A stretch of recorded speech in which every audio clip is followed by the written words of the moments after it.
படத்துல ஆரம்பத்துல பாத்தீங்கன்னா போலீஸ் ஸ்டேஷன்ல இருந்து பாத்தீங்கன்னா ரோந்துக்கு யார் போறது, M2 M1 காலிங், எங்க போயிட்டு இருக்கீங்க, எந்த லொகேஷன் அப்படிலாம் ஷேர் பண்ணிட்டே இருக்காங்க. திடீர்னு பாத்தீங்கன்னா ஒரு பிரச்சனை வருது. பிரச்சனை பாத்தீங்கன்னா படத்துல வந்துகிட்டே இருக்குங்க. ஒரு பிரச்சனையை சால்வ் பண்ணோம்னு பார்த்தா அடுத்த பிரச்சனை சால்வ் பண்ண பார்த்தா அடுத்த பிரச்சனை. அந்த ஹோல் நைட்ல வந்து எவ்வளவுதான் பிரச்சனை வரும், அவ்வளவு பிரச்சனையும் சொல்லிக்கிட்டே இருக்காங்க. ஒருத்தன் நடான்னு பாத்தீங்கன்னா வயலன்ஸ் பண்றான், பொண்டாட்டியை போட்டு அடிக்கிறான்னு சொல்லிட்டு ஒரு காலம் வருது, அங்க போய் பொண்டாட்டி பிரச்சனையை தீர்த்து விடுறாங்க. அடுத்து பாத்தீங்கன்னா ஒரு சைக்காட்ரிக் ப்ராப்ளம் வந்து ஒரு பிள்ளைய வந்து கடத்தி வச்சிருக்கான்னு சொல்லிட்டு ஒரு சொல்றாங்க, அங்க போய் சால்வ் பண்றாங்க.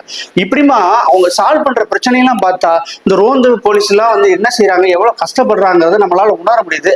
ஆனா இவ்வளவு கதைகளை சொன்னவங்களை வந்து கரெக்டா சொல்லியிருக்காங்கன்னு நான் சொல்ல முடியும்.